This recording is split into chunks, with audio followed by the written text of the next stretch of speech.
Good afternoon, Patriots, and welcome to the 76th audio file in the audiocast series known as the Q News Patriot. I am the Q News Patriot. My name is SG Anon.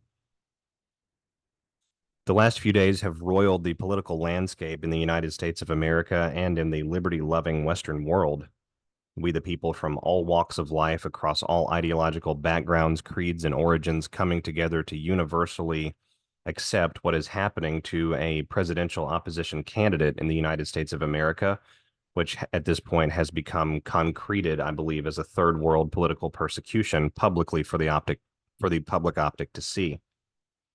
However, I also want to remind each of you out there that on this particular program, we have discussed at length the nature of extraordinary and highly unusual compartmentalized military operations that have been playing themselves out not only at that international geopolitical landscape, but also domestically here in the United States of America, post-election steal of 2020, and really actually going back before that, post the launch of COVID-19 onto the world. And those operations are relevant to the discussion with the Trump trials even now. By the time we finish our file today, I think all of you will be mightily encouraged and enlivened, renewed, if you will, with some vigor. So let's get right to it, Patriots. I'm going to come over here. The first thing that we're going to discuss, of course, is the Trump trial. I know that many of you have been eagerly anticipating my thoughts and my interpretative lens, there we go, excuse me, on this particular topic. The very first thing that I want us to do is to sit back and appreciate that the motorcade before you on the screen went into the hush money trial for the first time in early April of this year. And this motorcade, recorded by local news, was, I think, more than anything, a confirmation again that this is a sitting head of state, and also a distinct show of force to that New York-based cabal in the judicial system for the USA. We'll watch this just for a moment. Multiple law enforcement, multiple decoys, both behind and in front. Active duty EMS towards the rear, with additional law enforcement, Secret Service vehicles, etc. We have Secret Service all of the way down over in this region, still coming alongside that, where that school bus was. This motorcade is at least 18 to 20 cars in size. And again, it has all of the hallmarks of protecting an active head of state.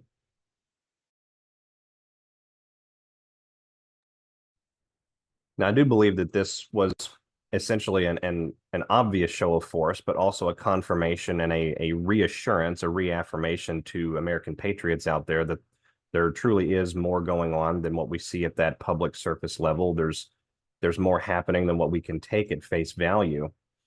And we saw that really confirmed by President Trump in a number of different ways, both immediately before this conviction and then simultaneously with the conviction announcement and then immediately after the conviction.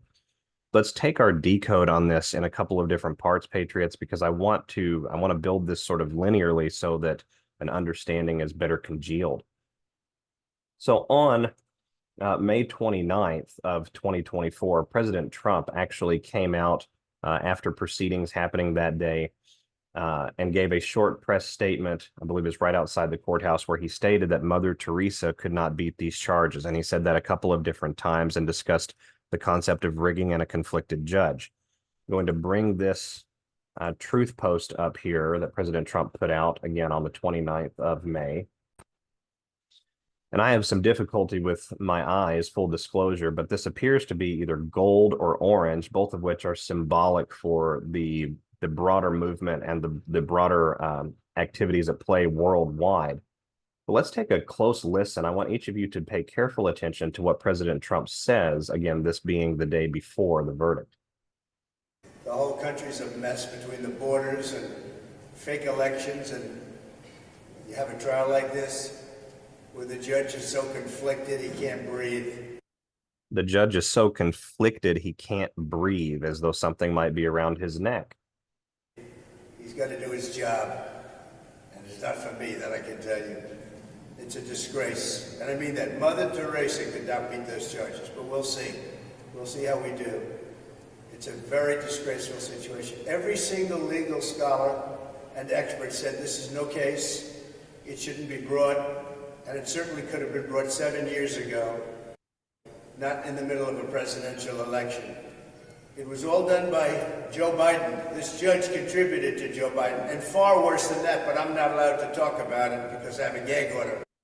This judge contributed to Joe Biden, and far worse than that, but I'm not allowed to talk about it. Far worse than that, by 1,000 times worse than that. The worst I've ever heard, but I can't talk about it. It'll be talked about, but I'm not allowed to talk about it. But it'll be talked about in the history books. What's happening? It'll be talked about, pardon me, it'll be talked about, but I'm not allowed to talk about it. But it'll be talked about in the history books. So bearing that in mind, Patriots, let's come over here. Remember that. Conflicted judge, can't breathe, history books. Those are the three main takeaways I took away. If you'd like to go back and watch the rest of that short press statement, it's about 4 minutes. I didn't find anything decode significant in the rest of it. This was more towards the front end, and I think that was purposeful. I think President Trump actually gave us a bit of a nugget there to chew on. So then the day of the verdict, we saw President Trump put out a video. Let me see if I can find the video on his TruthSocial, this being at 5:57 or 5 by 5 and 7 p.m. Eastern Standard Time. The video is a 35-second clip. Give me just a moment here. Bring this over to each of you. I want you to see this also.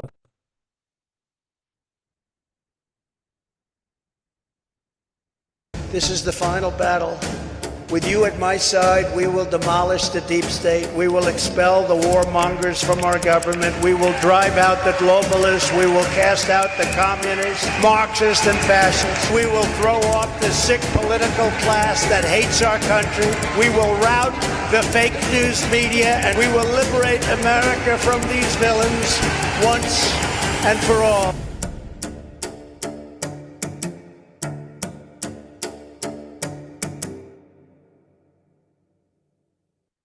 Now, what stood out to me about that particular video that was put out, again, on the president's TruthSocial almost immediately after the verdict came out publicly, is that it's 35 seconds long, and it very much appeared throughout the entirety of the video to be more like the feel of the oncoming storm, right? You have President Trump slowly walking at a panning camera that is clearly also moving with him, but there's a slow overtaking that's occurring, and I don't think we should put that out of the realm of symbolic significance, because nonverbal coded symbolism and nonverbal signals messaging is sort of at the basis of this very high level counterintelligence war operation that's going on worldwide. Now, a couple of things that we should talk about, and affecting us domestically at home, but a couple of things we should talk about really quickly are how that video and the trial overlap with the Q drops, and we're going to do a pretty deep decode on this in just a moment here. Let me pull this up. President Trump was convicted of 34, which is 17 times 2 felony counts. Q drop 34 is a well-known drop on behalf of Anons and Patriots out there. It discusses the taking back of this great country. Specifically, one of the well-known lines from the drop states, on POTUS's order, we have initiated certain fail-safes that will safeguard the public from the primary fallout, which is slated to occur 11.3 upon the arrest announcement of Mr. Podesta. Now, let me see here. Going through the rest of the drop, we will be initiating the emergency broadcast system during this time in an effort to provide a direct message, avoiding the fake news, to all citizens. Organizations and/or people that wish to do us harm during this time will be met with swift fury. Certain laws have been pre-lifted to provide our great military the necessary authority to handle and conduct these operations, both at home and abroad. Now, that's a well-known drop. I didn't read the entire thing because it is well-known. All of you out there can go and find it. I use the webpage qalerts.app for most of my referencing. But drop 35, which is the immediate next drop after that, and which President Trump referenced, again, less than an hour after the verdict was dropped, was very interesting to me. That one reads, POTUS will be well insulated, protected on Air Force One and abroad, specific locations classified, while these operations are conducted. Due to the nature of the entrenchment, It is time to take back our country and make America great again. Let us salute and pray for the brave men and women in uniform who will undertake this assignment to bring forth peace, unity, and return power to the people. Remember President Trump's statement on January 20th, 2017, I am taking the power and giving it back to you, the people. It is our hope that this message reaches enough people to make a meaningful impact. We cannot yet telegraph this message through normal methods for reasons I'm sure everyone here can understand. Follow the questions from the previous threads and remain calm. The primary targets are within DC and remain at the top on both sides. The spillover in the streets will be quickly shut down. Look for more false flags. Stay alert, be vigilant, and above all, pray. For God so loved the world that he gave his one and only Son, that whoever believes in him shall not perish, but have eternal life.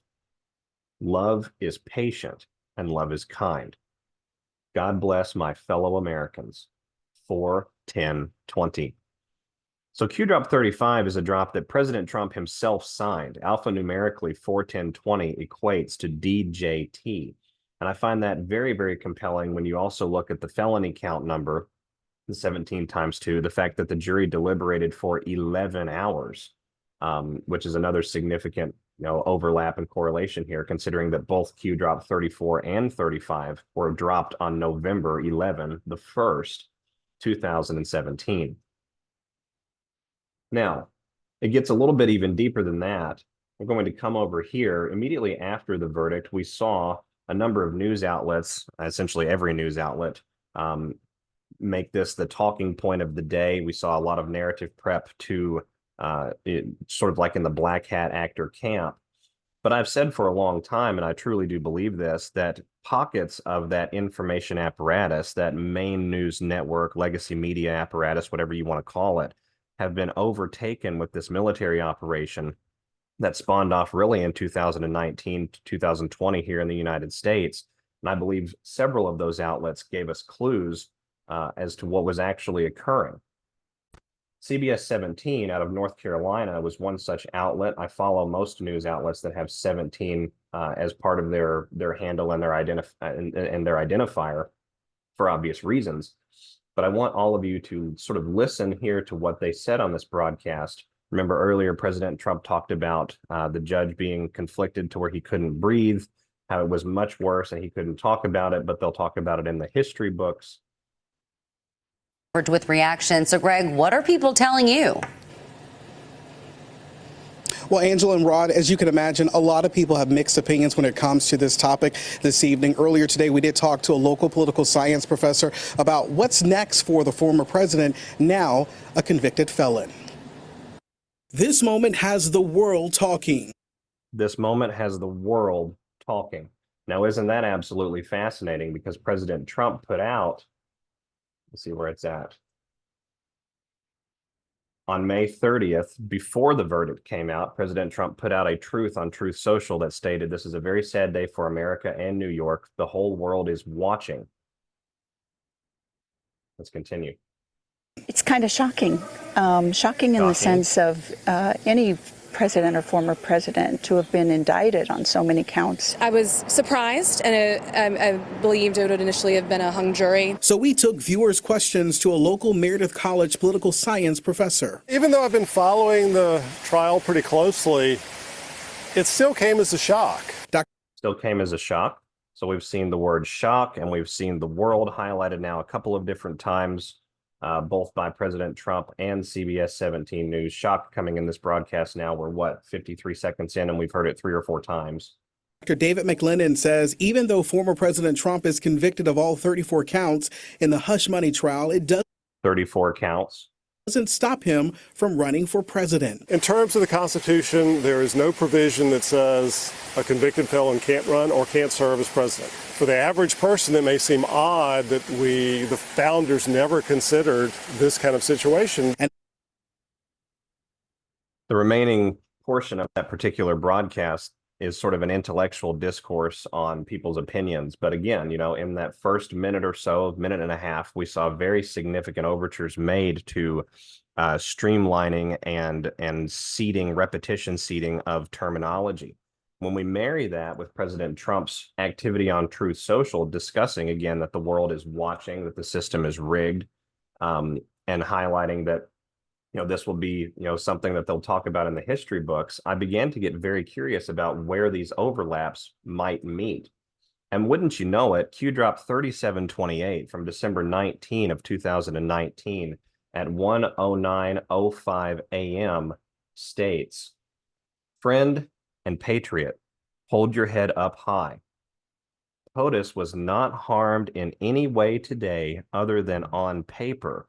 And in parentheses, it states history books. The very next line, "Sometimes you must sacrifice yourself for the greater good." Well, what is President Trump doing with this lawfare and all of these, 91 counts across multiple different spectrums? That's self-sacrifice if there ever was one. Then the next line in the drop states, "I will gladly take those slings and arrows for you." And that quotes POTUS. But even that can be undone. And here's where it was very compelling, Anons.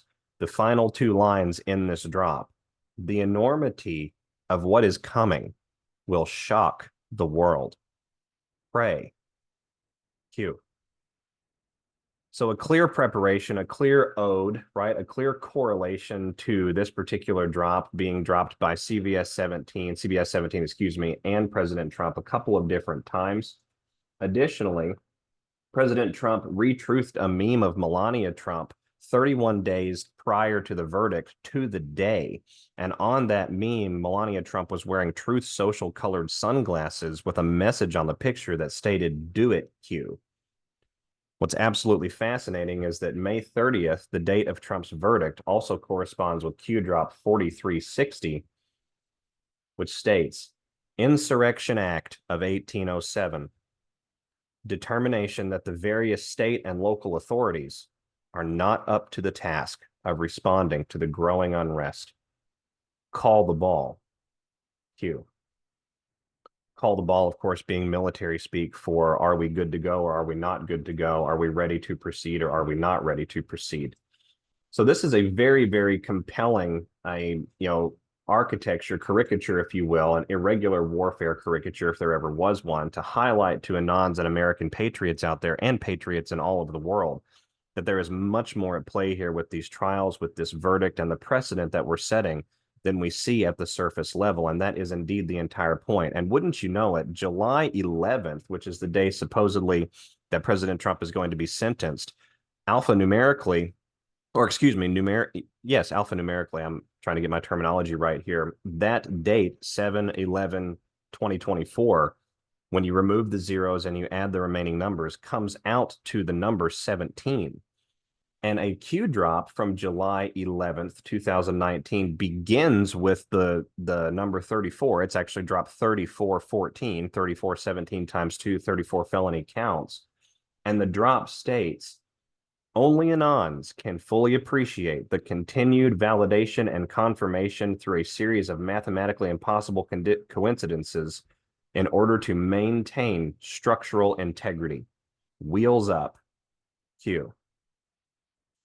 We are being reminded in patently obvious, and I would say even painfully obvious manner, that the events of the current day with President Trump are setting precedent and helping to create a scaffolding, an architecture, a framework to drop the worldwide criminal syndicate within the US-based deep state, as well as go after those former executives, former politicians, former officials that are complicit and have been complicit in not only international war crimes, but war crimes against the peoples of the United States of America on their dollar, without their consent, against their will, and without their knowledge. This is a remarkable moment to be alive in American history. You are witnessing, again, the systematic destruction of the old guard. And that destruction has been continuing in other irregular and highly unusual ways, to include covert warfare. The underground war continuing forward at breakneck pace.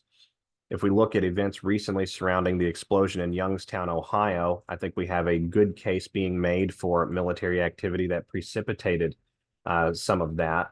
But let's look at 2024 and shift gears here away from the Trump trial. Let's look at 2024, just a year in review so far, regarding highly unusual underground events. Back in January of this year, we saw people that were injured, unfortunately, in a gas explosion beneath a very old Texas hotel. Aerial footage showed debris from the hotel scattered across the downtown streets, and authorities described the scene as a major incident. The Sandman signature hotel, Sandman, that's very, very important for their symbolism, Anons. And I'm not going to get too far into that on today's broadcast. It's just too time consuming. But go look up Sandman and Illuminati, and you'll be very busy for a long time. The Sandman Hotel is a busy area of downtown Fort Worth, about a block from the Fort Worth Convention Center. Investigators believe the blast was caused by gas, said a spokesperson for the Bureau of Alcohol, Tobacco, and Firearms.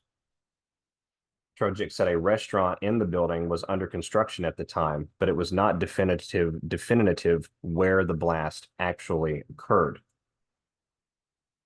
Just a couple of days later, as a matter of fact, 9 days later, we saw an explosion that completely leveled a building in Washington, D.C. It leveled the building, let me see here, on the block. Where is this? Unfortunately, it doesn't tell me where it is. So I'll just share the video with you so each of you can see here. It's rather annoying when they put out these clips, but don't give you geographic significance. So there's the blast that occurred. This explosion occurred in Washington, D.C., just a couple of blocks from a large daycare. Just minutes before the blast, 16 children were evacuated from the daycare. Coming over here, in early February, a Virginia home exploded with fire crews inside and left one firefighter dead with 13 injured.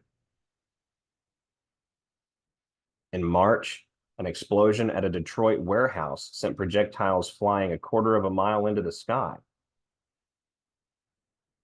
Also, a victim was killed nearly a quarter mile away from the blast from falling debris. On March the 6th, explosion levels West Park home in Florida. The report released Wednesday by the Florida Department of Financial Services concluded the investigation into the explosion of the 5206 Southwest 20th Street home.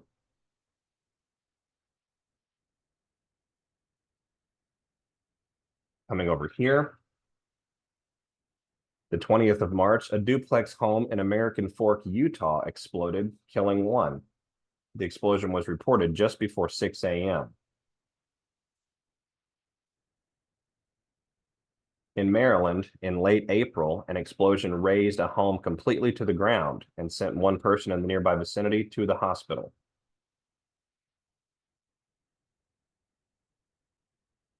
And then, of course, coming into our recent memory just from a number of days back, towards the end of May, an explosion in the Chase Bank building in downtown Youngstown, Ohio. Now, the reason I wanted to cover a little bit of the longitudinal nature of this is because we have clear evidence to show that this is a pattern, and it's a pattern that has garnered much more media attention and certainly much more coverage in recent years than it ever has before, despite the mainstream, lamestream media's attempts to paint it as somehow normal. And so I find it very interesting then that in late April, early May, there was military activity at the Youngstown Air Reserve Station on behalf of the U.S. National Guard. In a May 9th press release, actually it's a photo release more than a press release, we have a photo put out by the 910th, which is 91, if you remove the 0, which is a mirror of 19, also the 91st Psalm. Youngstown Air Reserve Station Tech Sergeant Ian Luty, a maintainer, with the 910th Maintenance Group, marshals in a C-17 Globemaster at Youngstown Air Reserve Station, May 5th, 2024. The aircraft transported airmen to Youngstown Air Reserve Station for security forces defender operations and medical training to ensure that they are combat ready. This is absolutely amazing to me because it sort of, carries through the same flavor as one of the decodes we did a number of files back discussing the United States Marine Corps' EOD activities in Iceland. Those activities occurred immediately prior to a series of earthquakes breaking out in the Icelandic nation that spawned off a volcanic eruption. And we know that targeting of underground tunnel and infrastructural systems, essentially civilization pathways beneath the surface of the earth, has been a major focus of U.S. military operations since the very beginning of the Trump presidency, and really ramped into high gear with the launch of the 2019 U.S. Army Manual for Subterranean Warfare, a document that's over 200 pages long and extremely exhausting, and everything that you would need to know regarding identification and combat readiness and all of the things necessary to make a military operation beneath the surface of the earth work. And so when we appreciate then that, you know, we have a special operation clearly showing, and really a hybrid, I think, between a special and a counterintelligence operation or a counterinsurgency operation, showcasing to us what's occurring with President Trump, harming President Trump on paper, yes, but setting the precedent for us to move forward in an organized and effective manner. And at the same time, we have a series of unexplained, supposedly gas explosions. I'm sure some of them are gas explosions, but regardless, a series of mostly unexplained explosions going back at least a number of months. And actually, if you put your filters, if you tailor the filters accordingly on search engines, you can find a plethora of articles discussing underground explosions, underground, on the surface building explosions supposedly caused by gas, but a number of them look like they're controlled demolition. It's very difficult to get a truly clear picture and a clear bead, but when you look at the pattern that's occurring there and the pattern of military activity that almost always occurs in these regions several weeks or just a few months prior, one has to really wonder how much of this is organic versus how much of this is an extremely compartmentalized, covert military operation to destroy evil. And I maintain that that is at least in part some of the reason why you have seen the leveling of certain buildings and certain warehouses, and in even the assault on certain resource centers, to include, large manufacturing operations and more, over the last couple of years, we'll say 2 to 4 years here in the United States of America. Now, it's not just, these operations that are occurring. We actually have a number of different things, I think, that point us to the multi-angular or multi-dimensional nature of this conflict. We've talked a little bit about these decodes so far, but let's come over here, and I just want to go over a document that was sent to me a number of weeks back, actually, at this point, and I've just not had the chance to go through and truly crunch it and digest it and share it with all of you. And I've done so for this particular file because I think it's very important to show that we have been operating on somewhat of a timeline, somewhat of a time frame here. Give me a moment. Let me pull this up. All right, on the screen before you is a document that is supposedly an affidavit of some kind filed within the same military whistleblower tribunal audit gate documents that have been sent to me prior. This document identifies the persecutors as USA Inc., Colorado USA Inc., Colorado USA Inc., and then states clearly at the top, per military orders and we the people. Notice to vacate with extreme prejudice, on the record, for the record, and let the record show. And then we have a considerable redaction. I have been severely damaged by the conspirators of Operation Blank. The damage I have received has been in part, at least, as a prisoner of war in a live action military operation. An egregious lie perpetrated on we the people in order to help something and to obstruct justice for the crimes they have committed and are guilty of in the extreme. In brief, the outline of the conspirators' crimes is noted. Whistleblower testimony affidavit submitted to the Congressional Subcommittee on the Weaponization of Government, Space Force, and the Department of Special Operations. Conspirators of Operation Blank, domestic and foreign, and then it identifies British accredited registry enemies of the Constitution of the Republic of the United States of America. So this is a document, I believe, targeting, or at least involving an evaluation, if you will, of the legal system in much the same fashion that President Trump is showcasing to the world right now, the capture and control that exists within our legal system. We do not have a justice system here in the United States of America. We have a just us system. here in the United States, and that is not for the people, that is for the club at the very top. But here's where it gets fascinating. Operation Blank outline, March the 4th of 2020, reactivation of blank military service as a private contract Tier 0 counterterrorist psychological intelligence operator. On May the 1st of 2020, unlawful termination of blank to submit to fascist tyranny, state corporate collusion, weaponization of government, war declared by blank. I'm guessing National Guard perhaps with that. July 30th and August 1st, 2020. By way of blank, confirms war declaration by armed state harassment and discrimination of disabled U.S. Army veteran. August 14, 2020, August 3rd through 14, capitulation by blank for ADA and constitutional violations and acceptance of contract training offers. So this very much appears like an olive branch. Hey, you violated your prerogative and purview, but we're willing to help you return to center. November 25th of 2020, immediately after the stolen election, armed assault and battery of blank police at the direction of blank manager and armed removal and extreme discrimination of disabled U.S. Army veteran and innocent woman. 3 days later, internal affairs report where blank found agents guilty of constitutional and police department violations. It was during this investigation that blank began their collusion with something, and I'm guessing that's a Colorado County, as a fascist state corporate conspiracy to deprive rights. January 28th, 2021, just a few days after the installation of one Manchurian Joe Biden. Blank attempts to discuss violations with blank yet again colludes with armed law officials to discriminate against disabled U.S. Army veteran and an active counterterrorism operator. So this tells me, what I can glean from this is that a disabled Army veteran was reactivated for military service on March the 4th, 2020 as a private contract Tier 0 counterterrorist psychological intelligence operator.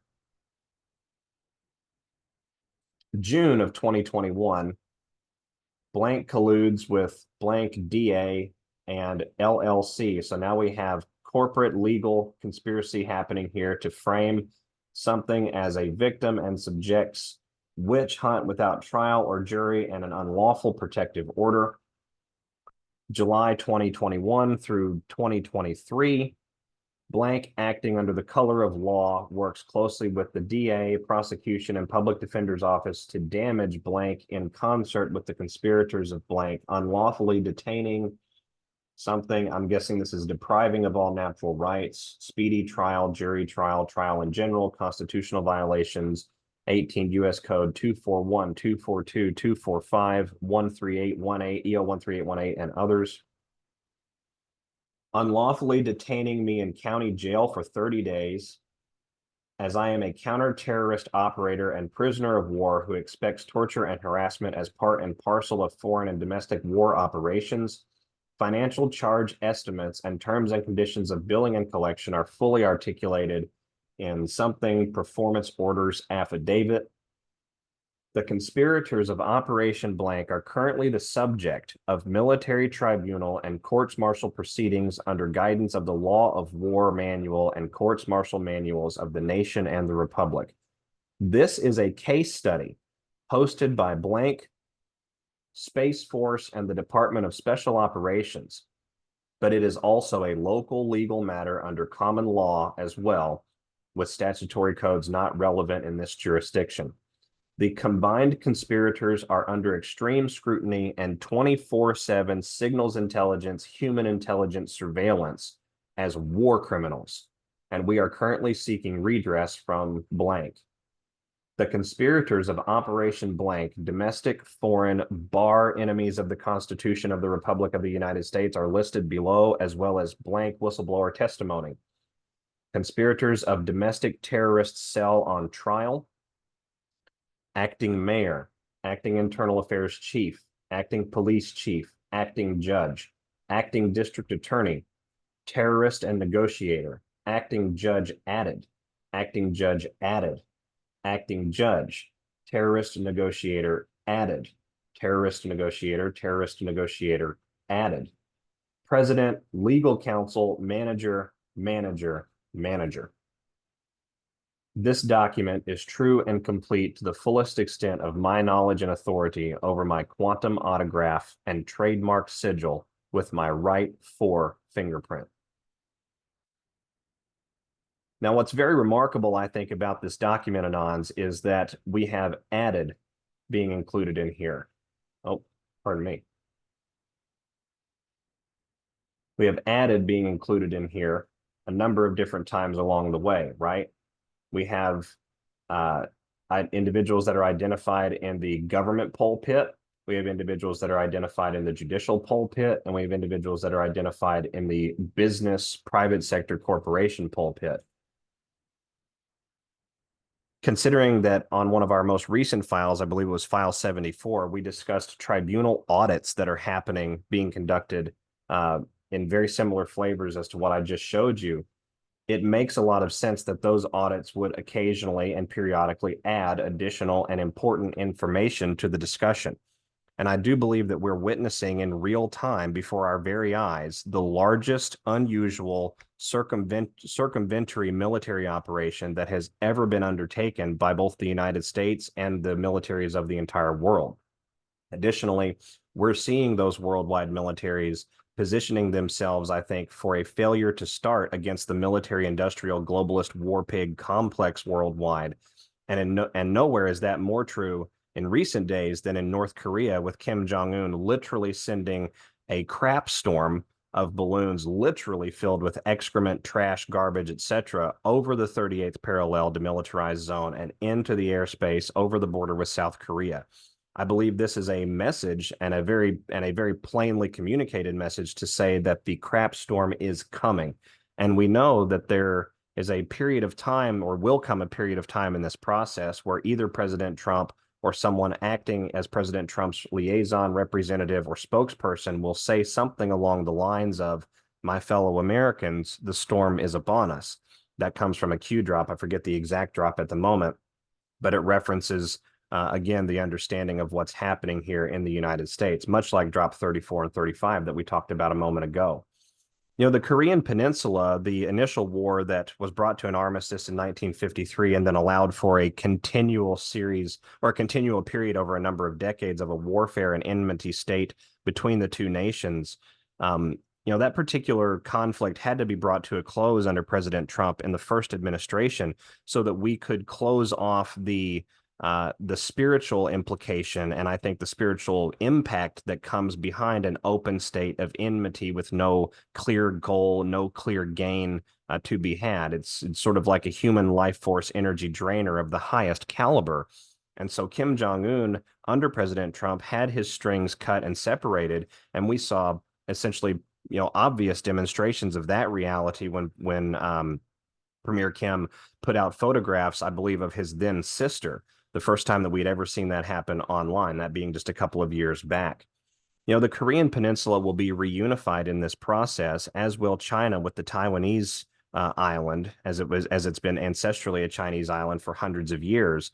And the economic conditions and situation within Asia, I think, are going to help collapse the North American Western Central Bank SWIFT model, and also provide the ability, the liquidity to refire that world economy after that scary event and that scary period of time. And I think we're headed for that a little bit. You know, the things to get people's attention seem to be ramping up a little bit more and more as we go along in this process. And the Manchurian Biden administration is right along inside that ramping up. You know, I've said for a number of months on this program, really since the very beginning, that the Biden installation is just that. It's a military-controlled operation to slow walk, to Judas goat the remaining deep state military-industrial complex worldwide into an indefensible and untenable situation. And we're seeing that right now. We're seeing that with the failure to start in NATO. We're seeing that with the deployment of U.S. Special Forces to Gaza and to the Middle Eastern region. We're seeing that with the continued destabilization of the Israeli Mossad, distinctly separate, of course, from the Israeli Jewish people. We're seeing that with the pressure that's being put on, you know, NATO partners in Western Europe, especially those that exhibit a large amount of deep capture and this sort of lethargy that is exposing NATO to perhaps its weakest moment in history. At the same time, we have NATO members such as Turkey and others, Hungary, for example, in recent days, who have plainly and openly stated that they will not go along with Article 5 activation unless it is within the needs and the requirements of whatever safety is demanded for their own nation. Hungary is very well aware, as is Turkey, that engaging in a direct conflict with Russia, or engaging in a world war with NATO in support of Israel, neither one of those are really on the table and in the cards, so to speak. And so you have a situation being created where the warmongers within the NATO councils and at the very top are not going to be able to keep that genie in the bottle.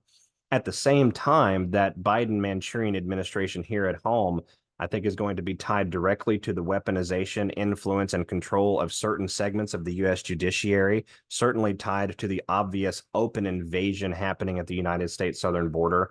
And we're seeing a lot of this waking people up in ways that have gotten the attention of politically inactive individuals in our society, many of which have been inactive for generations. I've seen a number of videos just in recent days, actually a lot, in recent days, discussing how people are going to donate or vote or get out and get politically involved for the first time just because of what is happening to President Trump. And people have realized that he is truly the only candidate on the trail discussing taking a sledgehammer to the deep state, to destroying the Marxists and communist thugs, routing the warmongers, and removing the, quote, villains from our society.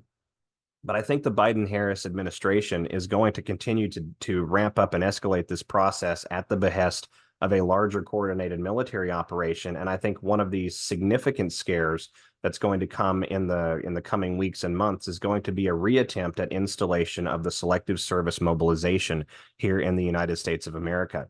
This is not to say that we'll move all of the way through that process to deployment. As a matter of fact, Tucker Carlson just recently on his broadcast essentially told, I believe it was Donald Trump Jr., that they could, quote, try it and see what happens. And that's the prevailing attitude and flavor of most of the American populace, especially in the men of America, who have figured out just exactly what game is being played here. But I don't say this lightly. And again, I try to bring you all information that seems relevant, pertinent, and obvious. And I shouldn't say obvious. That's not the right word. Relevant and important, we'll say, as we go forward. And so one of the things, or a number of things, that has sort of, spawned me off on this particular research pathway, and why I believe this is an actual serious possibility as we go forward, just like a serious possibility of a pandemic 2.0 in Paris this summer could also be in the cards, is because we have seen the narrative, perhaps slowly, covertly, but very consistently since October of last year, around this exact around this exact topic. So Reuters, taken from Reuters.com, and again, I apologize if I seem a little incongruous today on our file, Patriots. I've been running on a little bit of lower rest than normal. This is an article taken from Reuters. Fact-checked video of Joe Biden calling for a military draft was created with AI. The U.S. president did not call for military conscription in the United States in response to the Israel-Hamas conflict in October 2023, as suggested by an AI-generated video shared on social media. We saw a couple of other articles throughout the throughout the late fall and early spring season of 2024, late fall of last year and winter and spring of this year, that sort of had the same flavor. But then what caught my attention pretty significantly was an article that came out at Military Times on the 22nd of May. And the article states, lawmakers move to automate selective service registration. A new plan from House lawmakers for the NDAA 2025 would automatically register men for a military draft when they hit 18 years old, avoiding legal consequences connected to failing to file the paperwork. Language included in the House Armed Services Committee's draft of the annual defense authorization bill would mandate the automatic registration of all males between age 18 and 26 who live in America. Just a couple of days after this, we saw another article appear from taskandpurpose.com. The proposal by Representative Chrissy Houlihan would mean that men would be automatically registered for the draft when they turn 18. Under federal law, male citizens and green card holders between 18 and 25 must register with Selective Service, but the requirement to do so falls on the individuals. Women would continue to be exempt from the Selective Service registration under the proposal as an amendment to the National Defense Policy Bill for fiscal year 2025. Now, the National Defense Authorization Act for FY25 is also known as House Resolution 8070-8070, put out by the 118th Congress, sponsored by Representative Mike Rogers, Mike D. Rogers, a Republican from Alabama. This bill was voted out of committee and placed into the Union calendar on the 31st of May, just a couple of days ago. So this is a bill that they're moving through. It seems to be being pulled forth for such a time as this. And on May the 22nd of 2024, about a week and a half prior to that, the acting director of the Selective Service, Joel Spangenberg, commemorated the 107th anniversary of the Selective Service system. 107, if you remove the 0 from the middle, you get 17, obviously. That ties us back to 1917, which is, I think, the beginning of where a great deal of our constitutional republic legal undermining truly began. The Federal Reserve and the events leading up to the establishment of the corporate financial autocratic tyranny in the background of the United States absolutely contributed to that. The sidestepping of the Supreme Court of the United States between 1871 and 1912 absolutely contributed to that. But World War I between 1914 and 1918 gave a prerogative, a purview, a justification for essentially the evisceration of the American constitutional system. We saw the Espionage and Sedition Acts put out as a result of that. The Selective Service Act came out in I believe it was 1917, amended later for World War II. So this is a period, this is an obvious correlation symbolically and historically to these events, and it was not but about 12 years after 1917 that we of course saw the events of 1929, which plunged the world into economic depression and set us up for that Second World War, which desecrated resistance to the worldwide cabal. Patriots, we've covered a lot today. We've talked about the Trump trial. We've talked about documents confirming that operations are in fact moving forward. We've talked about overtures to underground war. We've talked about the shifting of geopolitical landscapes. We've hinted at the destruction of the worldwide financial system, the Middle East conflict that continues to develop in severity with each passing day as we move through the spring and early summer, threatens to destroy the petrodollar forever. We now have Venezuelans that are being highlighted as violent, potentially activated sleeper cells coming into the United States. Venezuela and Iran both were named in court documents out of Colorado, which is where that supposed counterterrorist operation is occurring at the behest of the military services of the nation. And those two nations were identified in those court proceedings in Colorado, or excuse me, not court proceedings, an audit that was conducted in Colorado from the election software systems. They were identified as having IP addresses that were involved in accessing the U.S. elections database coming from, again, Venezuela, Iran, and a number of other nations. It all truly does tie together. But if you're not careful, it can be, I think, extremely overwhelming and very easy to get caught up in the tempest and lose your footing. We are moving through a worldwide counterintelligence, multi-dimensional warfare operation that is destroying the control matrix behind finance, the control matrix behind business, the manipulation and capture of law and order in the Western world, specifically in the United States, but also in other nations and former Commonwealth realms in the Western world, and a simultaneous ignition of patriotism, the patriotic spirit, and the realization in humanity worldwide of what has actually been occurring to them and how far the evil at the very top of society may actually be willing to go. And Q tells us that only at the precipice will people truly find the will to change and behave differently. Only at the precipice will we achieve a point as a civilization where we are willing to come together, where we are willing to drop the social artificial divisions, where we are willing to set aside our pride over certain lenses that we may have where we believe we're right or we think that they're wrong, and come together under the flag of commonality as humanity, of a commonality of basic core principles, right? I mean, you could sum those principles up in a number of different ways. Jesus summed them up in two overarching commandments: to love the Lord thy God with all thy heart and to love thy neighbor as thyself. And we are all neighbors upon this great and mighty, wonderful world that we live in. And we're relearning that as a civilization. This is an exciting and incredible time. I am only elated and a little bit nervous, but elated more than anything at where we go from here. As we conclude our file today, I hope that all of you have had the chance to catch your breath, to reflect a little bit about where we've come and how far we've come, and to appreciate the direction that we're headed. We're headed for a free and open society. We're headed for a society that's much more unified, potentially, than it has ever been before, perhaps since the days prior to the U.S. Civil War and maybe ever. We're headed for a restructuring of worldwide power, and that is a good thing. It brings us fairness, balance, equality, and true transparency, and a willingness from all parties to sit down at the table and have a fair shake, rather than defaulting to the idea that we must fight and conflict over things to achieve that which we want. God himself could not have done it any better. And I believe that we are here because God himself has chosen to do it in a way that maximizes the survival and the thriving of humanity and all of creation well into the future. This evil stops here.